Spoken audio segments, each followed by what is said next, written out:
ഞാനതുകൊണ്ടാണ് കേരളത്തിന് പരിചയമില്ലാത്ത എന്ന വാക്ക് ആവർത്തിച്ച് ഉപയോഗിക്കുന്നത്. ഒരുപക്ഷെ ഉത്തരേന്ത്യയിൽ തെരഞ്ഞെടുപ്പ് നടക്കുമ്പോ മനുഷ്യർ തമ്മിലടിപ്പിച്ച് വോട്ട് പിടിക്കാൻ വേട്ടനായ്ക്കളെ പോലെ വർഗീയ ധ്രുവീകരണം ഉണ്ടാക്കാൻ RSS കളം നിറയുന്ന ഉത്തരേന്ത്യയിൽ അവർ ചെയ്യാറുള്ള ഒരുപാട് പരിപാടികൾ. ഒരു പള്ളി, ആ പള്ളിയുടെ മുറ്റത്ത് കുറച്ച് പന്നിമാംസം കൊണ്ടുപോയിട്ടുണ്ട്. തൊട്ടടുത്തുള്ള ഒരു ക്ഷേത്രം, ആ ക്ഷേത്രത്തിന്റെ മുറ്റത്ത് കുറച്ച് പശുമാംസവും ഇടണം. അങ്ങനെ ഇട്ടാലോ പിറ്റേ ദിവസം അവിടെ ഒരു കലാപം. അതുവരെ ഒരുമിച്ച് ജീവിച്ച മനുഷ്യർ ഹിന്ദുവെന്ന് മുസ്ലിമെന്ന് നെടുക പിളരും. കലാപം ഉണ്ടാകുമ്പോ, സംശയമുണ്ടാകുമ്പോ, ഭയമുണ്ടാകുമ്പോ RSSന്റെ സംഘപരിവാറിന്റെ രാഷ്ട്രീയം അവിടെ വിജയിക്കും. ഇത് ഉത്തരേന്ത്യയിൽ പരിചയമുള്ള ഏർപ്പാടാണ്.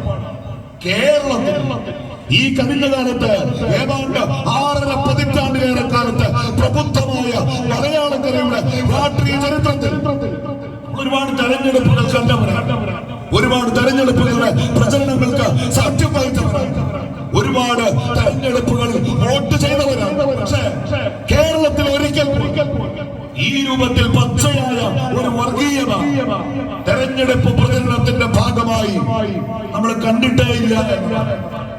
വടകരയിൽ അവർക്ക് കാര്യങ്ങൾ കൈവിട്ട് പോകുന്നു എന്ന് തോന്നി തുടങ്ങിയ കോഴിക്കോട്ടെ വടകരയിലെ ഗസ്റ്റ് ഹൗസിൽ നടന്ന ഒരു മീറ്റിംഗ് ഉണ്ട്. ആ മീറ്റിംഗിൽ പങ്കെടുത്ത കേരളത്തിന്റെ മുഖ്യമന്ത്രി പിണറായി വിജയൻ, കോഴിക്കോട്ടെ ജില്ലാ സെക്രട്ടറി P. മോഹൻ, ഈ വടകര പാർലമെന്റ് മണ്ഡലത്തിൽ CPMന്റെ തെരഞ്ഞെടുപ്പ് പ്രചരണത്തിന് ചൊക്കാൻ പിടിക്കുന്ന നേതാക്കന്മാർ, കേരളത്തിന്റെ പൊതുമരാമത്ത് വകുപ്പ് മന്ത്രി മുഹമ്മദ് റിയാസ്, ഇവരൊക്കെ ചേർന്നൊരു യോഗം നടന്നു. തെരഞ്ഞെടുപ്പിന്റെ പ്രചരണം വടകരയിൽ ഇങ്ങനെ കൊടുമ്പിരി കൊള്ളുമ്പോ ടീച്ചറമ്മ എന്ന പേരിൽ വടകരയിലേക്ക് ഇറങ്ങിയ ആൾ ദൈവത്തിനും അപ്പുറത്ത് ഷാഫി പറമ്പിൽ എന്ന ചെറുപ്പക്കാരന്റെ ചുറുചുറുക്കിന് വടകരയുടെ ആളുകൾ ആവേശത്തോടെ ഏറ്റെടുക്കും. ഈ നാടിന്റെ നാടീ ഞരമ്പുകളിലേക്ക് ആ ചെറുപ്പക്കാരൻ ഇതുവരെ കാണാത്ത ഒരു ഉത്സാഹം കുത്തിവെച്ചപ്പോ CPM തിരിച്ചടി ഭയം, അവര് പരാജയം മുന്നിൽ. അപ്പോഴാണ് ആ യോഗം നടക്കുന്നത്. സാധാരണഗതിയിൽ അങ്ങനെ ഒരു യോഗം നടന്ന് ഇറങ്ങിപ്പോകുമ്പോ മാധ്യമങ്ങളെ പറഞ്ഞു. ആ യോഗ സ്ഥലത്ത് അവര് പോയി. ആ യോഗത്തിൽ പങ്കെടുക്കുന്ന ഈ സംസ്ഥാനത്തിന്റെ മുഖ്യമന്ത്രിയും പൊതുമരാമത്ത് വകുപ്പ് മന്ത്രിയും അടക്കമുള്ള CPMന്റെ നേതാക്കന്മാരോട് കേരളത്തിലെ മാധ്യമങ്ങൾ ഈ യോഗത്തിന്റെ അജണ്ട എന്താണ്, ഇതിന്റെ തീരുമാനങ്ങൾ എന്താണ് എന്നൊക്കെ ചോദിച്ചു.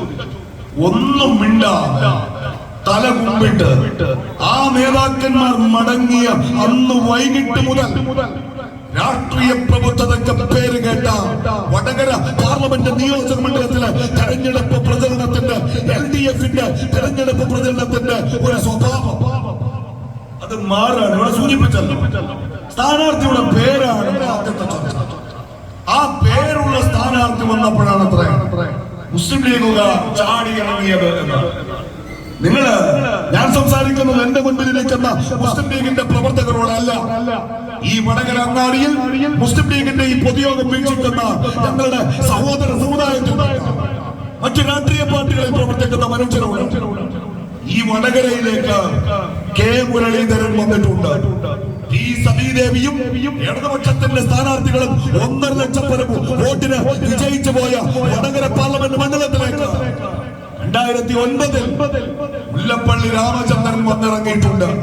2004 ഇടതുപക്ഷത്തിന്റെ സ്ഥാനാർത്ഥി 1 ലക്ഷത്തിൽ പരം വോട്ടിന് വിജയിച്ച ഈ വടകരയിലേക്ക് മുല്ലപ്പള്ളി വന്നിറങ്ങുമ്പോ, മുരളീധരൻ വന്നിറങ്ങുമ്പോ ഇവിടുത്തെ UDFന്റെ സ്ഥാനാർത്ഥിക്ക് വേണ്ടി കൈമൈ മറന്ന് പ്രവർത്തിച്ച പാരമ്പര്യം ലീഗിനുണ്ട്. സ്ഥാനാർത്ഥിയുടെ മതമല്ല, അവരുടെ രാഷ്ട്രീയമാണ് പ്രധാനം. ഇവിടേക്ക് വരുന്നത് കോൺഗ്രസിന്റെ സ്ഥാനാർത്ഥിയാണ്, ഇവിടേക്ക് വരുന്നത് UDFന്റെ സ്ഥാനാർത്ഥിയാണ്. UDFന്റെ ഭാഗമായി മുസ്ലിം ലീഗ് നിൽക്കുമ്പോ ഞങ്ങൾ എല്ലാ കാലത്തും കാണിച്ചിട്ടുള്ള ഒരു വിശ്വാസ്യതയുണ്ട്. കൂടെ നിൽക്കുന്നവരെ ഞങ്ങൾ പിറകിൽ നിന്ന് കുത്താറില്ല, അവരെ വഞ്ചിക്കാറില്ല. വടകരയിലേക്ക് UDFന്റെ സ്ഥാനാർത്ഥി നിയോഗിക്കപ്പെട്ട് കഴിഞ്ഞാൽ പാണക്കാട്ട തങ്ങളുടെ ആഹ്വാനം വരുന്നത് ലീഗിന്റെ സ്ഥാനാർത്ഥിയാണ്. ആ സ്ഥാനാർത്ഥിയുടെ മതമോ പേരോ നോക്കാതെ അവരെ തോളത്തെടുത്തിട്ട് വിജയതീരമണിയിക്കാതെ വിശ്രമിക്കില്ല എന്ന നിശ്ചയദാർഢ്യത്തോടെ മുസ്ലിം ലീഗ് എല്ലാ കാലത്തും ഇവിടെ പ്രവർത്തിച്ചിട്ടുണ്ട്. പക്ഷെ ഇത്തവണ അതിനൊരു കളർ കൊടുക്കാണ് തുടക്കം മുതൽ. ഈ സ്ഥാനാർത്ഥിയുടെ മതം കണ്ടിട്ടാണ് ലീഗുകാർക്ക് ഇത്ര ആവേശം. ഇതൊരാളല്ല പറയുന്നത്. കേരളത്തിലെ മാപ്പിളസ് കാഴ്ചയുടെ അമീറടക്കം CPM-ന്റെ താഴെത്തട്ട് മുതൽ മുകൾ തട്ട് വരെയുള്ള അവരുടെ കേഡർമാർ ഒന്നടങ്കം നേതാക്കളടക്കം ഇത് പറയാൻ തുടങ്ങി. അപ്പോഴാണ് പാനൂരിൽ ഒരു ബോംബ് പെട്ടു.